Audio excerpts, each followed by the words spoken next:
প্রিয় BA fourth সেমিস্টারের ছাত্রছাত্রীরা, আজকে আমি যে বিষয় নিয়ে আলোচনা করব সেটি হচ্ছে তোমাদের যে কম্পালসারি বেঙ্গলি রয়েছে, কম্পালসারি বেঙ্গলি সাবজেক্ট এলসিসি 2, সেই সাবজেক্ট থেকে আমি তোমাদের আজকে গুরুত্বপূর্ণ আহ, দুটি থেকে তিনটি প্রশ্নর উত্তর নিয়ে আলোচনা করব। যে প্রশ্নগুলো একদম গুরুত্বপূর্ণ, আসার সম্ভাবনা প্রবল রয়েছে, সেরকমই প্রশ্ন এবং উত্তর নিয়ে আলোচনা করব আজকের এই ভিডিওতে। তো ভিডিওটি প্রথম থেকে শেষ পর্যন্ত মনোযোগ সহকারে শুনতে দেখো এবং ভিডিওতে বলা প্রশ্ন এবং উত্তরগুলো তোমরা ভালো করে অনুশীলন করে যাও।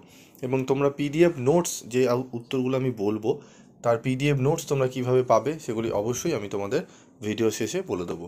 তো দেখো, জোর কলম শব্দ, এটি আমার সাজেশানে ছিল। যারা পিডিএফ স্টাডি মেটেরিয়াল সংগ্রহ করেছো তারা পেয়ে গেছো, তারা পড়ে নিয়েছো। তো যারা করনি সংগ্রহ, তাদের জন্য আমি বিশেষ করে দিচ্ছি, তোমরা দেখে নাও। তো একটি শব্দের সঙ্গে বা তার অংশ বিশেষের সঙ্গে যদি অন্য একটি শব্দ বা তার অংশ বিশেষ যুক্ত হয়ে নতুন একটি শব্দ তৈরি হয়, তবে তাকে জোর কলম শব্দ বলে। ডক্টর সুকুমার সেনের ভাষায় দুটি শব্দ কাটা জোড়া করে একটি নতুন শব্দ নির্মিত হলে তাকে জোর কলম শব্দ বলে। যেমন ধোঁয়াশা, এই শব্দটি সৃষ্টি হয়েছে ধোঁয়া ও কুয়াশা এই দুটি শব্দের যোগে। ধোঁয়া পুরো শব্দ, কুয়াশার অংশ বিশেষ সা যোগে।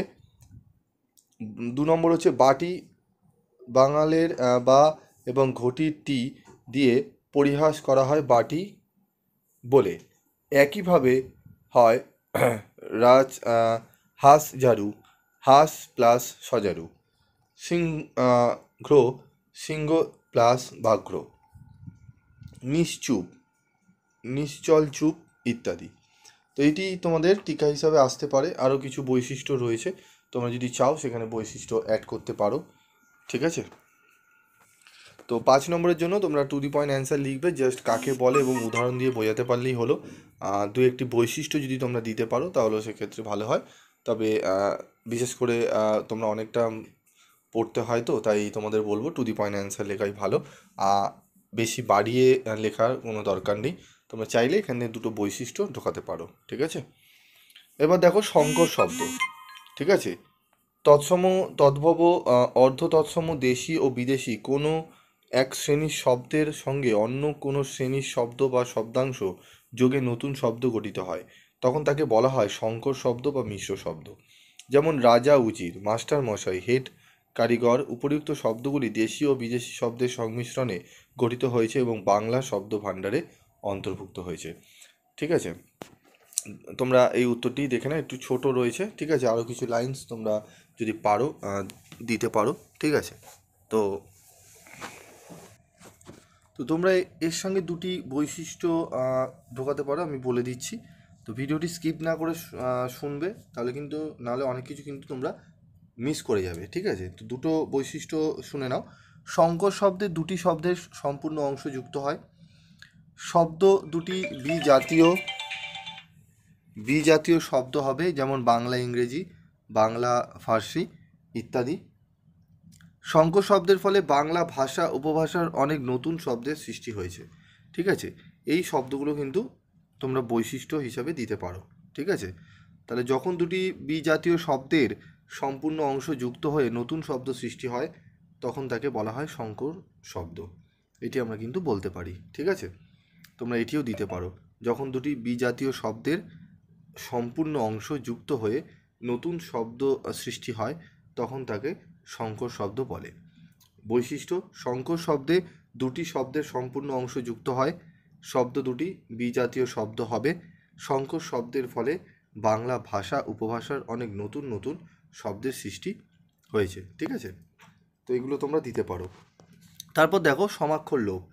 কোনো শব্দের পাশাপাশি দুটি সমধ্বনি বা অক্ষরের সহাবস্থান ঘটলে অনেক সময় উচ্চারণের সুবিধার জন্য একটি লোপ হয়, একে বলে সমাক্ষর লোপ। যেমন পদদক, পাদক, ঠিক আছে, পটললতা, ঠিক আছে, পলতা, ছোট দিদি, ছোটদি, ছোট কাকা, ছোটকা।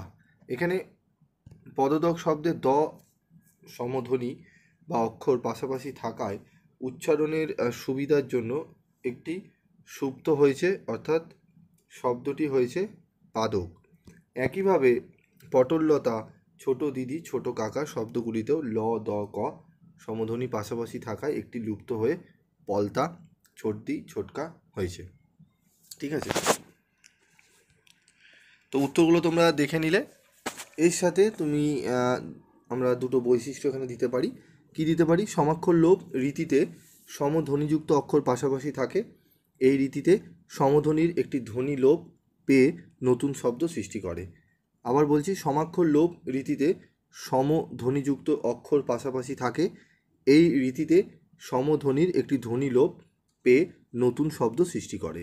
তো যারা দিতে চাও এই এক্সট্রা পয়েন্টসগুলো, ঠিক আছে, তারা দিতে পারো।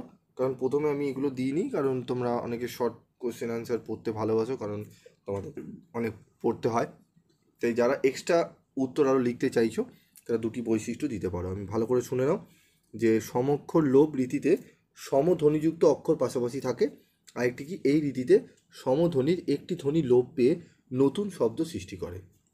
ঠিক আছে, আরেকটি বৈশিষ্ট্য হয় অনেক সময় উচ্চারণে সমাক্ষর লোপ রীতি বোঝা না গেলেও লেখার সময় বোঝা যায়। অনেক সময় উচ্চারণে সমাক্ষর লোপ রীতি বোঝা না গেলেও লেখার সময় তা বোঝা যায়। ঠিক আছে, এগুলো তোমরা দিয়ে দেবে। তারপর আরেকটি আছে যেরকম বড় দাদা বড়দা। ঠিক আছে, এগুলো আমরা কিন্তু উদাহরণে দিতে পারি। তো আজকের এই ভিডিওটি তোমাদের দেখলে 3টি গুরুত্বপূর্ণ প্রশ্নের উত্তর বলে দিলাম। ভালো করে আশা করি শুনে নিয়েছো। এবার বলবো তোমরা পিডিএফ নোটস কীভাবে পাবে।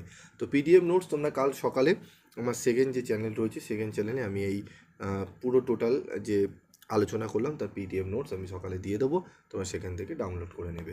আজকের মতো এইটুকুই, দেখা হচ্ছে পরবর্তী ভিডিওতে। সকলে ভালো থেকো, সুস্থ থেকো, এবং যদি তোমরা আগে পিডিএফ নোটস পেতে চাও তাহলে অবশ্যই গ্রুপে জয়েন করো। গ্রুপ থেকেও আমি কিন্তু পিডিএফ নোটস দিয়ে দেবো, সেখান থেকেও তোমরা নিয়ে নিতে পারবে। তো আজকের মতো এটুকু।